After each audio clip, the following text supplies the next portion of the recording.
La campagne 2008 a été une campagne qui a été très très prometteuse au début, en blé dur. Une belle surface semée, des cultures finalement à l'épiaison fin avril en très très bel état. Et puis beaucoup d'eau, et c'est une céréale qui craint l'eau. Donc en mai-juin, on en a pris tant et plus, en particulier dans le sud de la France, qui n'est pas tellement habitué à ça, à cette époque de l'année. Et donc une perte de potentiel de rendement. On était parti pour avoir une année extraordinaire en quantité. Elle est simplement bonne. Et puis en termes de qualité, et c'est là que c'est toujours le plus ennuyeux, on a des dégradations de qualité. On en a quelques-unes, un petit peu partout. Là, on a différents bassins de production français, voilà, qui donnent une marchandise qui n'est pas au top de ce qu'on sait faire en France. Face à ça, au moins un mérite, c'est que ça nous permet de travailler sur ces facteurs limitants et de réagir.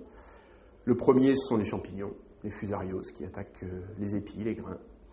Et cette année-là, alliée à la précédente d'ailleurs, qui n'était pas non plus extraordinaire sur ce plan, nous a permis de progresser dans plusieurs directions. La première, c'est qu'on a aujourd'hui un produit d'expertise à Arvalis qui permet d'estimer le risque de dégradation de la qualité sanitaire en cours d'année et qu'on propose en blé dur dès l'année 2009 aux collecteurs. Donc ils pourront avec ça voir la tendance de l'année et réagir. Le deuxième, c'est qu'en termes de protection fongicide, les produits sont décidément indispensables pour le blé dur. On a testé l'arrivée de produits nouveaux ou à venir, qui vont être inscrits dans 1 an, 2 ans, pour constater qu'ils apportent un réel plus en termes de protection de la qualité, protection du rendement pour les agriculteurs.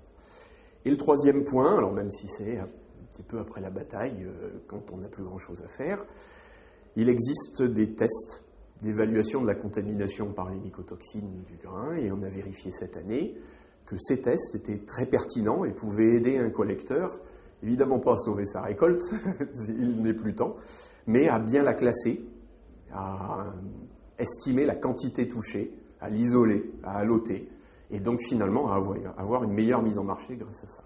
Donc ce sont 3 progrès acquis cette année, après une année difficile, mais qui sont issus de pas mal d'années de recherche pour arriver à ça, bien sûr. Alors, 11e journée de filière blé dur, en effet, on essaie de continuer à répondre aux demandes des producteurs et de la filière qui sont nos mandants, qui nous soutiennent. Cette année, pour ce qui nous concerne, ce côté campagne, à leur demande, nous avons essayé d'estimer les surfaces implantées en blé dur et surtout leur état, qui conditionne beaucoup le rendement final.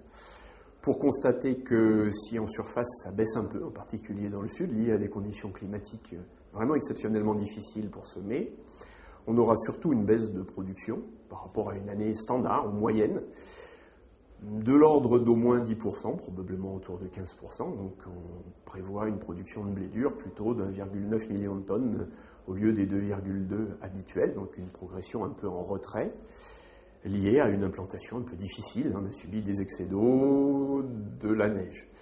Mais aussi notre travail, parce que rien n'est jamais joué, il reste février à juin, ça fait encore 5 mois de culture active.